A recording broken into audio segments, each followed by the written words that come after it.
Assalamualaikum warahmatullahi wabarakatuh. Di sini kami akan mempresentasikan tentang cephalopelvic disproportion atau CPD. Yang pertama dari pengertiannya, CPD atau cephalopelvic disproportion yaitu suatu penyimpangan ukuran dan arsitektur tulang panggul maupun kekuatan otot atau serviks atau kelainan antara kapasitas panggul ibu dan kepala janin yang disebabkan oleh kelainan panggul ibu pada kepala janin, baik ukuran maupun presentasi atau kombinasi keduanya.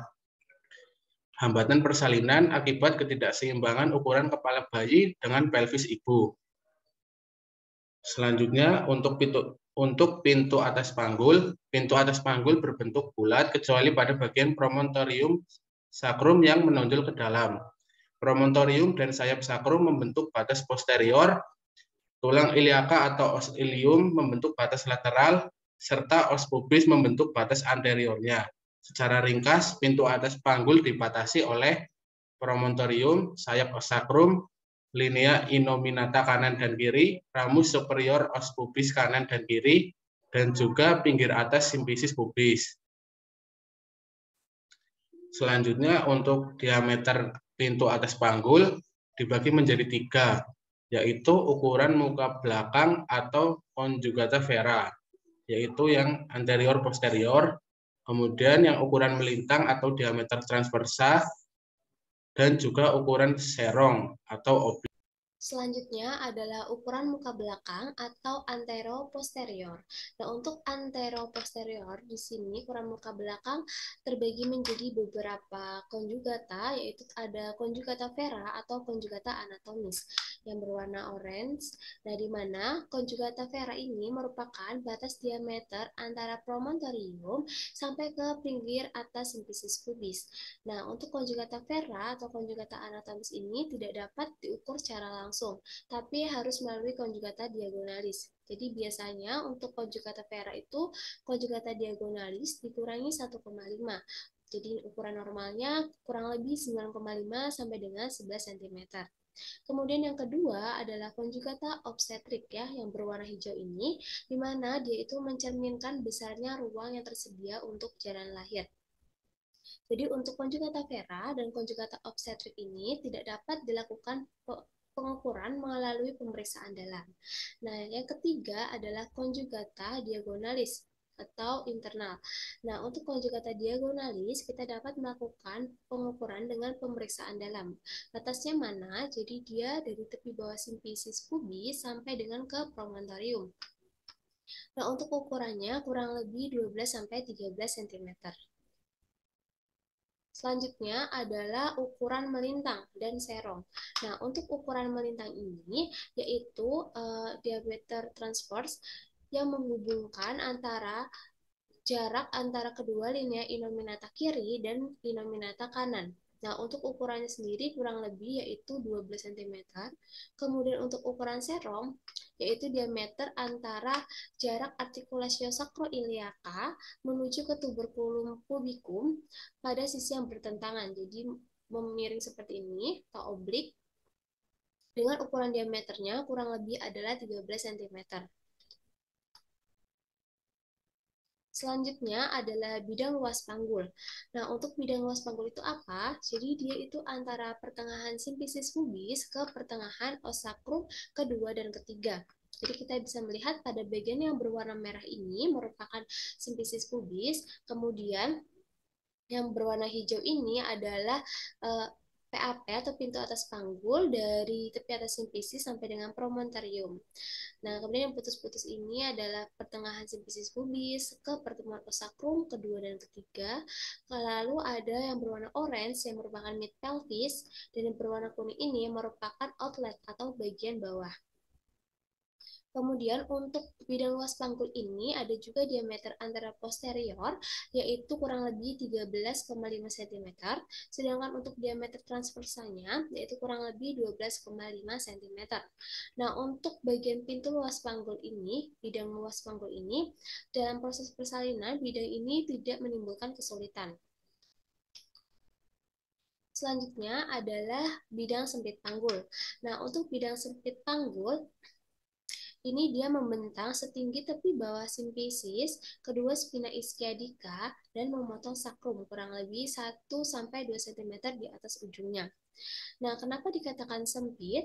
Karena ukurannya itu lebih kecil, di mana dia terdapat spina ischiadica, yaitu bagian yang menonjol pada osistium. Nah, untuk diameternya sendiri, pada ukuran anteroposterior kurang lebih 11 cm, dan untuk transversnya kurang lebih 10 cm. Kemudian juga ada pintu bawah panggul. Nah, untuk pintu bawah panggul itu, yaitu dia bukan satu bidang, tapi merupakan dua segitiga dengan dasar yang sama, yaitu garis yang menghubungkan kedua tuber ischiadicum kiri dan kanan. Jadi bentuk dari pintu bawah panggul ini seperti wajik. Nah, seperti ini. Untuk pintu bawah panggul bentuknya seperti wajik, di mana dia terdiri dari dua segitiga ya. Segitiga bagian depan ini merupakan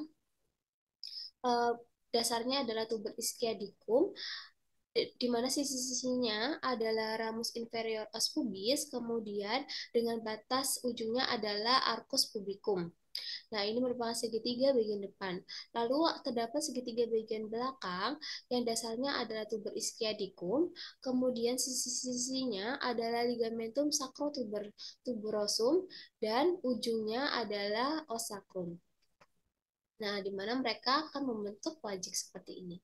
Nah, kemudian pada pintu bawah panggul ini, dia memiliki ukuran-ukuran, ada ukuran anterior-posterior, yaitu dari simfisis, tepi bawah simfisis ke ujung os sacrum. Nah, ini merupakan ukuran anteroposterior kurang lebih adalah 11,5 cm. Kemudian ada juga ukuran transverse, yaitu menghubungkan kedua tuber ischiadicum kiri dan kanan, ukurannya kurang lebih 10,5 cm. Kemudian ada juga ukuran diameter sagittalis posterior. Nah, itu dari ujung os sacrum sini sampai dengan pertengahan ukuran melintang. Jadi, setengah ini adalah diameter sagittalis posterior, di mana kurang lebih 7,5 cm. Baik, selanjutnya yaitu bentuk panggul. Nah, di sini ada bentuk panggul ginekoid, android, antropoid, dan platypeloid. Nah, ginekoid itu merupakan panggul paling ideal. Nah, di mana paling banyak dijumpai dan khas pada wanita, di mana PAP-nya hampir bulat dan dangkal terbuka. Nah, panjang diameter anterior posteriornya hampir sama dengan diameter transversal. Setelah itu, bentuk panggul yang android, di mana persilangannya lebih ke posterior, lebih dekat ke os sacrum. Panjang diameter transversalnya dekat dengan os sacrum. Setelah itu, dia segmen anterior sempit berbentuk segitiga atau hati. Umumnya kalau android ini biasanya itu pada pria. Setelah itu antropoid. Nah, antropoid itu dia bentuk depannya lonjong ke depan seperti telur. Nah, panjang diameternya, antara posteriornya, dia lebih besar daripada diameter transversal. Segmen anteriornya sempit dan runcing. Yang terakhir itu platypeloid, disebut juga pelvis yang datar. Dia merupakan jenis yang paling tidak lazim, di mana panggul dengan bentuk oval yang memipih, di mana diameter transversalnya di atas diameter anteroposterior. Dia ada segmen anteriornya lebar, incisura ischiadicanya lebar, sakrumnya melengkung. Baiklah, untuk selanjutnya ada penyebab CPD. Yang pertama itu ada panggul sempit, kemudian janin yang besar, dan juga kelainan posisi dan juga presentasi. Nah, untuk yang pertama, yaitu ada panggul sempit, di mana setiap penyempitan pada diameter panggul yang mengurangi kapasitas panggul dapat menyebabkan distosia saat persalinan. Penyempitan panggul bisa terjadi pada penyempitan atas panggul. Pintu atas panggul dianggap sempit apabila diameter anteroposterior pada gambar ini terpendeknya atau conjugata vera kurang dari 10 cm atau apabila diameter transversal terbesarnya kurang dari 12 cm. Nah, kemudian contohnya, yang pertama penyempitan panggul tengah atau sakrum dan juga spina ischiadica. Nah, kemungkinan penyempitan pintu tengah panggul apabila diameter transversal ditambah dengan diameter sagittalis posterior adalah 13,5 cm atau kurang. Kemudian yang kedua, diameter antara spina kurang dari 9 cm. Penyempitan pintu bawah panggul terjadi bila diameter distansia intertuberosum berjarak 8 cm atau kurang. Penyempitan pintu bawah panggul biasanya disertai oleh penyempitan pintu tengah panggul. Selanjutnya untuk perkiraan kapasitas panggul sempit. Nah, kesempitan pintu atas panggul berdasarkan ukuran konjugata Vera atau CV. Nah, untuk konjugata Vera sama dengan 8,5 sampai 10 cm dilakukan partus percobaan yang kemungkinan berakhir dengan partus spontan atau dengan ekstraksi vakum atau ditolong dengan SC sekunder atas indikasi obstetri lainnya. Kemudian, konjugata Vera ukuran 6 sampai dengan 8,5 cm dilakukan SC primer. Kemudian untuk konjugata Vera ukuran 6 cm maka perlu dilakukan SC primer mutlak. Selanjutnya penyebabnya ada janin besar atau makrosomia. Nah, beratnya ini selalu lebih dari 4.000 gram. Untuk penyebabnya bisa diabetes mellitus, kemudian herediter, multiparitas. Ini disebabkan karena arena tegangan dinding rahim yang sangat besar itu dapat timbul inersia uteri yang akan menyebabkan kemungkinan HPP akibat atonia uteri lebih besar. Kemudian pemeriksaan Leopold sulit untuk menentukan besar janin bisa dibantu dengan USG. Selanjutnya adalah kelainan posisi dan presentasi. Yang pertama, normal posisi itu adalah presentasi belakang kepala dengan ubun-ubun kecil. Ini dia ada di segmen depan. Jadi normal posisi itu ada posisi ubun-ubun kecil depan, posisi ubun-ubun kecil kanan depan, dan posisi ubun-ubun kecil kiri depan. Kemudian untuk yang malposisi itu adalah presentasi belakang kepala dengan ubun-ubun kecil itu dia tidak berada di segmen depan. Ada posisi ubun-ubun kecil melintang, posisi ubun-ubun kecil kanan, dan posisi ubun-ubun kecil kiri belakang. Kemudian untuk yang malpresentasi. Nah, malpresentasi ini dia ada presentasi kepala. Kemudian ada presentasi dahi, presentasi bokong, dan presentasi bahu. Selanjutnya, ini adalah malposisi. Jadi, di sini, di gambar ini itu ada oksiput anterior dan oksiput posterior. Normalnya adalah oksiput yang berada di anterior. Kemudian, posisi pada presentasi belakang kepala dengan petunjuk ubun-ubun kecil, ini yang normal tadi itu kan dia ada ubun-ubun kecil kiri depan dan ubun-ubun kecil kanan depan. Nah, untuk yang ubun-ubun kecil kiri lintang, ubun-ubun kecil kanan lintang, ubun-ubun kecil kiri belakang, dan ubun-ubun kecil kanan belakang, ini merupakan malposisi. Nah, selanjutnya yaitu malpresentasi. Jadi, presentasi kepala itu dia ada presentasi dahi dan presentasi muka. Nah, presentasi dahi adalah presentasi kepala dengan defleksi yang sedang. Jadi pada pembukaan yang cukup besar, dia akan teraba sutura frontalis. Kemudian pada presentasi muka, itu belakang kepalanya itu dia defleksi maksimal dengan penunjuknya itu dagu atau mentum. Kemudian pada presentasi bahu itu dengan penunjuk akromion atau scapula, seperti pada gambar di samping. Nah, selanjutnya yaitu presentasi bokong. Yang pertama itu ada complete bridge. Complete bridge atau disebut dengan bokong kaki atau sungsang sempurna. Jadi bagian terbawah janin itu adalah bokong lengkap disertai dengan kedua paha yang tertekuk atau kedua lututnya itu dia tertekuk atau duduk dalam posisi jongkok. Kemudian ada Frank bridge atau bokong murni. Nah, dia ini disebut juga dengan sungsang terbuka. Dia bagian bawah janin itu adalah bokong saja tanpa disertai lutut atau kaki. Nah, kedua paha janinnya ini dia fleksi dan ekstremitas bawahnya itu dia ekstensi. Kemudian ujung kakinya itu dia bisa setinggi bahu atau kepala janin. Angka kejadiannya itu 50 hingga 70%. Dan paling sering ditemukan itu 75% pada primigravida dan 50% itu pada multigravida. Selanjutnya incomplete bridge atau footling atau presentasi kaki atau presentasi bokong tidak sempurna. Nah, banyak sekali kan istilahnya. Ini bagian terbawah janin itu dia kaki atau paha. Bisa satu kaki, bisa juga dua kaki. Nah, bisa kaki, bisa juga paha atau kedua lutut. Itu juga bisa. Nah, kalau kedua kaki yang paling bawah maka dinamakan letak kaki sempurna.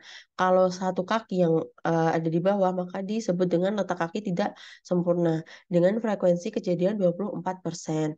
Kalau yang ada di bawah itu kedua lutut maka disebut dengan letak lutut sempurna. Tapi kalau satu lutut disebut dengan letak lutut tidak sempurna dengan frekuensi kejadian 1%.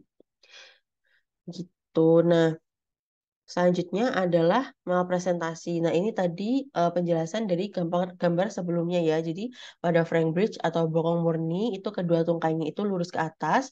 Pada complete bridge atau bokong kaki, tungkainya itu terlipat pada lipat paha dan lekuk lutut. Kemudian kalau pada bokong kaki sempurna itu yang terbawah adalah dua kaki. Pada bokong kaki yang tidak sempurna yang terbawah adalah satu kaki. Kemudian presentasi kaki atau incomplete bridge. Jadi kakinya itu turun ke bawah lebih rendah daripada bokong. Manifestasi klinis.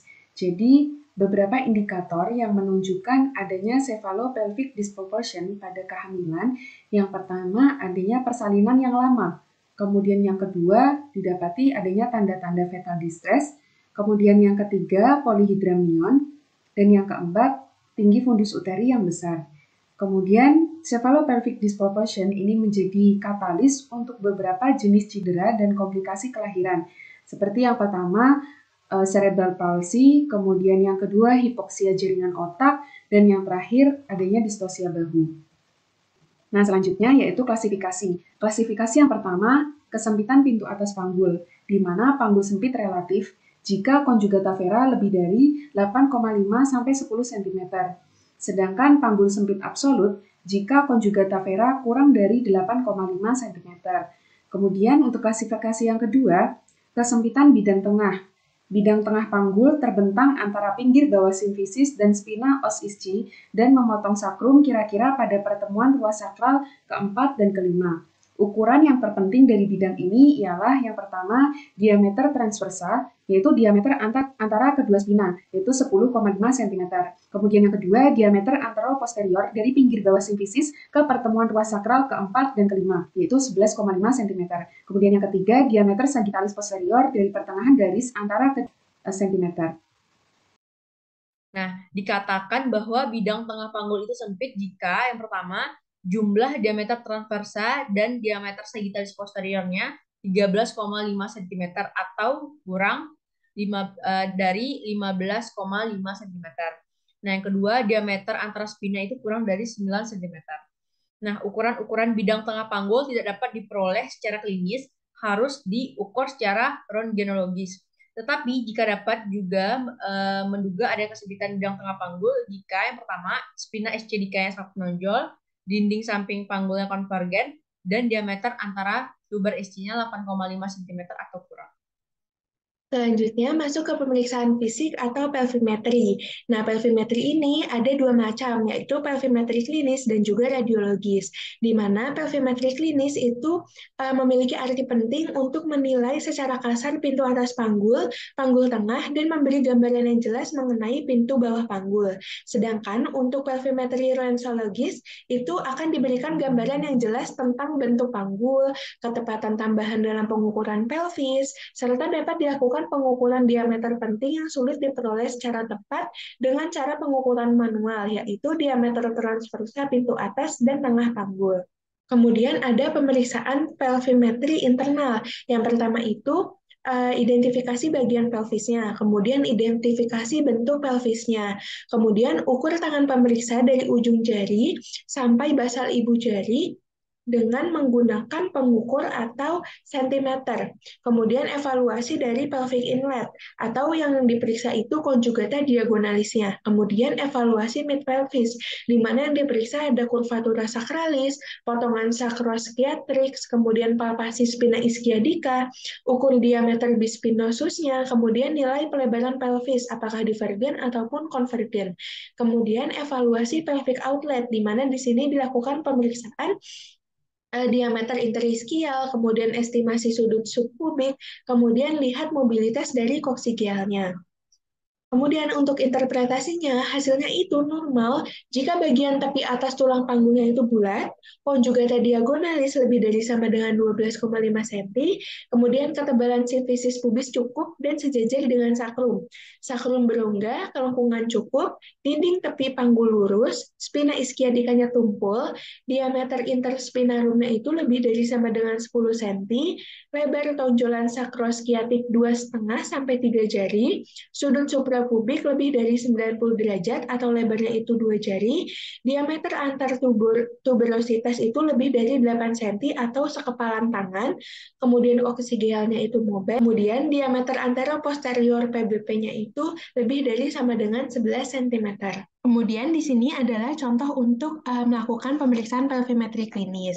Jadi di sini yang paling pertama dilakukan adalah mengidentifikasi bagian dari pelvisnya tersebut.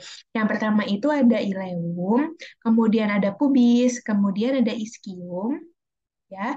Kemudian ada simfisis pubis, kemudian ada promontorium, sacrum, kemudian ada coccygeal, kemudian ada linea terminalis. Nah, nanti yang di atas linea terminalis itu merupakan false pelvis, yang di bawah linea terminalis merupakan true pelvis. Kemudian yang kedua, itu mengidentifikasi dari bentuk pelvisnya. Untuk yang di video ini menggunakan bentuk pelvis yang ginekoid. Kemudian yang ketiga, mengukur tangan pemeriksa dari ujung jari telunjuk sampai basal ibu jari menggunakan pengukur. Kalau misalnya di video ini itu sekitar 11,5. Jadi diukur dari ujung kemudian ke basalnya itu sekitar 11,5 cm. Kemudian kita akan mengevaluasi yang namanya pelvic inlet. Nah, pelvic inlet ini yang pertama itu akan mengukur konjugata diagonalis. Nanti dengan mengukur konjugata diagonalis ini akan memasukkan jari tengah dan jari telunjuk di bawah simfisis pubis untuk meraih promontorium. Nah, nanti kita harus memperhatikan bagian bawah simfisis yang mengenai tangan pemeriksaan. Kemudian kita harus melaporkan apa yang kita temui dari pemeriksaannya. Kemudian untuk kesimpulannya dari pelvic inlet,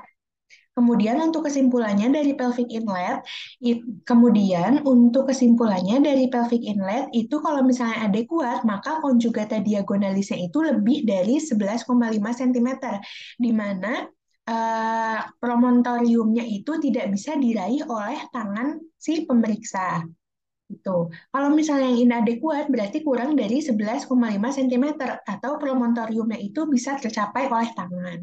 Kemudian kita akan mengevaluasi dari mid pelvis. Nah, mid pelvis ini udah masuk ke true pelvis.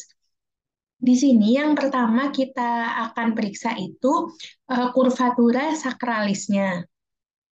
Nah, jadi di sini untuk mengukur kurvatura sakralis, kemudian di sini mengukur potongan sakroskiatik, kemudian di sini itu palpasi dari spina ischiadica, apakah tumpul atau tajam, kemudian kita mengukur diameter bispinous.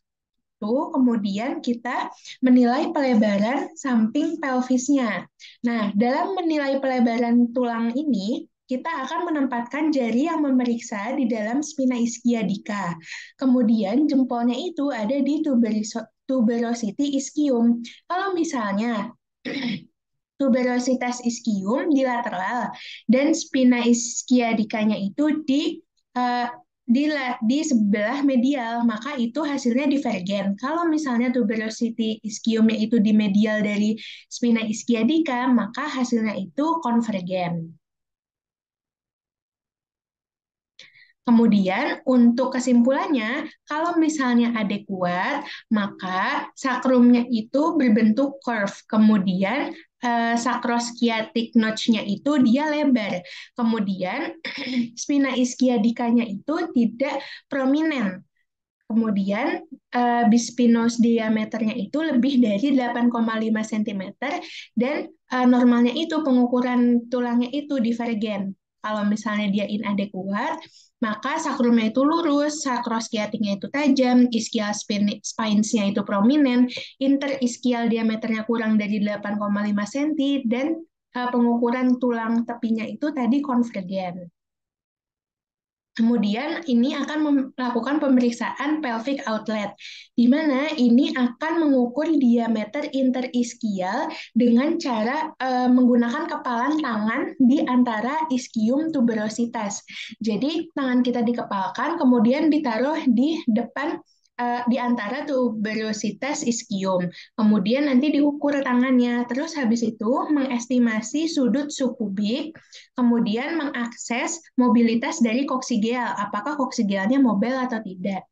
Kemudian untuk kesimpulannya, kalau misalnya adekuat, itu diameter intertuberosnya itu lebih dari 8,5 cm dari kepalan tangan tadi. Kemudian sudut subpubiknya itu lebih dari 90 derajat. Kemudian koksigealnya itu bisa mobile. Kalau misalnya inadequate, berarti diameter intertubanya itu 8,5 cm, kemudian subpubik sudutnya itu kurang dari 90 derajat, dan koksigealnya itu tidak bisa mobile atau tidak bisa digerakkan. Kemudian untuk pemeriksaan pelvimetri eksternal itu menggunakan jangka panggul, meliputi yang pertama distansia spinarum, itu jarak antara tulang spina iliaca anterior superior dextra dengan yang sinistra, dan nilai minimalnya itu plus minus 23 sampai 26 cm. Kemudian yang kedua ada distansia cristarum, itu jarak terjauh antara tulang crista iliaca dextra dengan yang sinistra, yang nilai minimalnya itu kurang lebih 28 sampai 30 cm. Kemudian konjugata eksterna itu jarak tepi atas simfisis dan ujung spinosus ruas tulang lumbal kelima, dan nilai minimalnya itu kurang lebih 18 sampai 20 cm. Kemudian lingkar panggul luar itu ukuran panggul luar yang dimulai dari tepi atas simfisis, pertengahan antara sias ke trochanter mayor, spina iliaca posterior kanan, spina iliaca posterior kiri, lumbal 5, pertengahan antara sias ke trochanter minor, kembali ke tepi atas simfisis, dan ukuran minimalnya kurang lebih 80-90 cm. Kemudian selanjutnya yaitu pemeriksaan fisik. Jadi tujuan pemeriksaan tes Osborne ini adalah untuk mengetahui adanya DKP, disproporsi kepala panggul pada ibu hamil. Pemeriksaan ini dilakukan pada 36 minggu kehamilan. Prosedur pemeriksaan tes Osborne adalah sebagai berikut. Itu yang pertama, pasien terentang, tungkesnya itu sedikit fleksi, kemudian tangan kiri itu memegang serta mendorong kepala janin masuk ke arah PAP. Kemudian dua jari tangan lainnya itu jari telunjuk dan jari tengah itu di atas simfisis, kemudian permukaan jari itu berada pada permukaan anterior dari simfisis. Kemudian interpretasikan hasilnya. Untuk interpretasi perasat Osborne itu yang pertama kepala mudah masuk tanpa halangan, itu berarti CPD negatif. Kemudian apabila lebar tonjolan kurang dari 2 jari, kurang dari 1 jari, itu maka hasil tes Osborne adalah ragu-ragu. Kemudian kepala tidak dapat dimasukkan ke dalam tulang panggul dan terabat tonjolan yang dapat diukur dengan 2 jari. Jika lebar tonjolan 2 jari atau lebih, itu berarti CPD positif. Kemudian untuk cara lainnya, itu apabila kepala tidak bisa masuk dan terabat tonjolan di atas simfisis, maka jari tengah itu diletakkan tepat di atas simfisis. Apabila telunjuk lebih rendah dari jari tengah, maka hasil tes Osborne negatif. Apabila jari telunjuk dan jari tengah sejajar, maka hasil tes Osborne adalah ragu-ragu. Apabila jari telunjuk lebih tinggi dari jari tengah, maka hasil tes Osborne itu positif. Nah, ini untuk prosedur caranya, itu jadi pasien terlentang dan tungkai sedikit difleksikan, kemudian pemeriksaannya di tangan kiri, memegang serta mendorong kepala janin masuk ke arah PAP. Kemudian dua jari tangan lainnya, itu jari telunjuk dan jari tengah, itu diletakkan di atas simfisis. Kemudian permukaan jari itu berada pada permukaan anterior dari simfisis. Kemudian selanjutnya itu ada pemeriksaan fisik, Moon-Rockers. Nah, ini untuk caranya, yang pertama itu pasien tidur terlentang, tungkai sedikit fleksi, kemudian satu tangan, itu tangan kiri memegang kepala dari luar atas simfisis.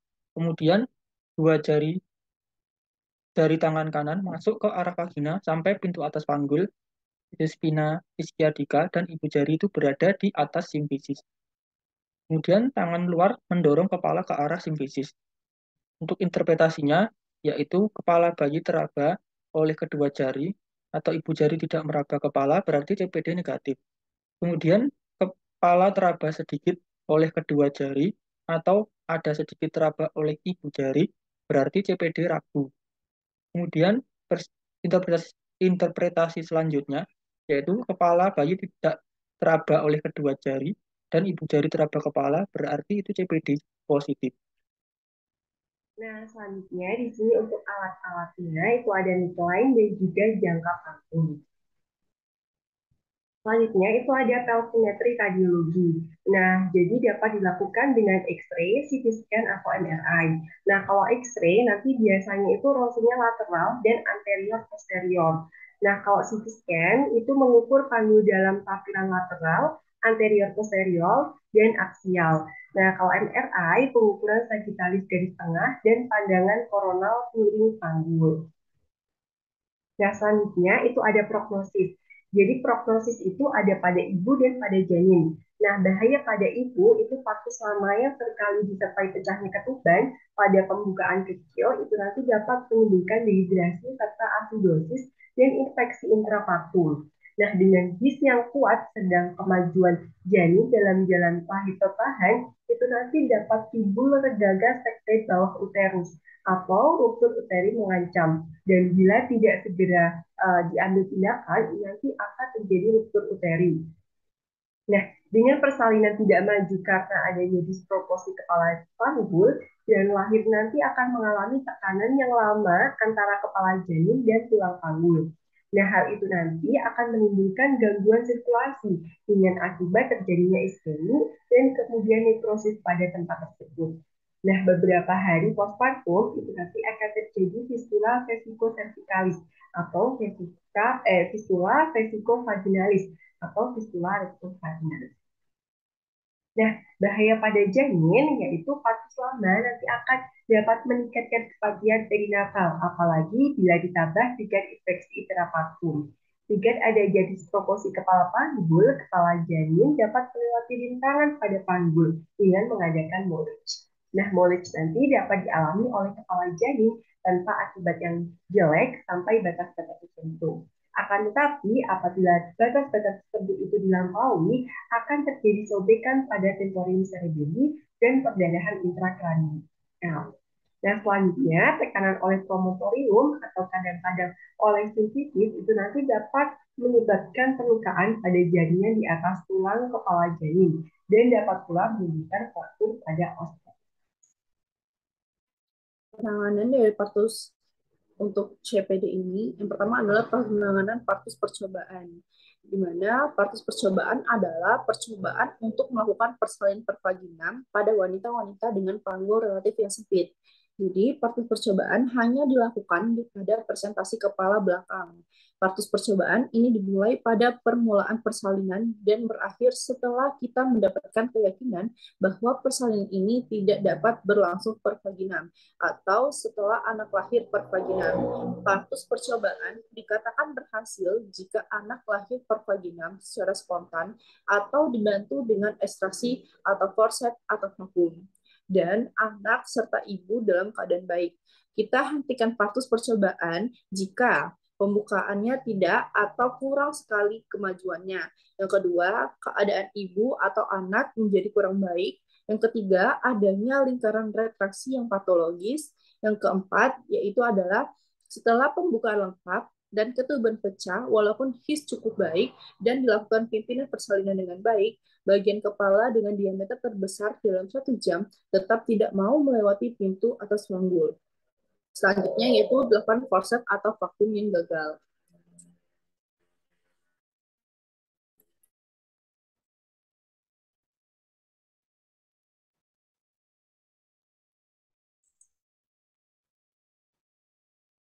Nah, yang kedua yaitu dilakukannya sekso cesarea. Sekso cesarea ini yang elektif dilakukan pada kesempitan panggul berat dengan kehamilan aterem atau disproporsi cephalopelvic yang nyata. Seksio juga dapat dilakukan pada kesempitan panggul ringan apabila ada komplikasi seperti rini gravida tua dan kelainan letak janin yang tidak dapat diperbaiki.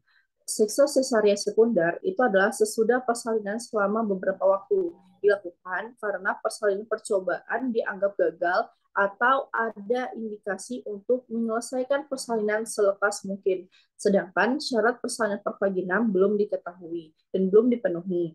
Bila seksosesarea dilakukan pada saat pembukaan yang belum lengkap atas indikasi ibu atau anak yang kurang baik, maka percobaan belum lengkap atau gagal. Persalinan percobaan yang dipersingkat dapat dicoba lagi pada persalinan berikutnya. Dalam hal ini, pimpinan persalinan berikutnya itu mengikuti protokol yang berlaku bagi persalinan pada bekas sesarian. Selanjutnya, penanganannya dilakukan yaitu simfisiotomi. Tindakan ini dilakukan dengan memisahkan panggul kiri dan kanan pada simfisis. Tindakan ini sudah tidak dilakukan lagi. Lalu yang terakhir yaitu adalah kraniotomi dan fluidotomi. Pada janin yang telah mati itu dapat dilakukan kraniotomi atau fluidotomi. Namun di Indonesia sendiri ini tidak dilakukan. Sekian presentasi dari kami. Mohon maaf apabila ada salah-salah kata. Wassalamualaikum warahmatullahi wabarakatuh. Terima kasih.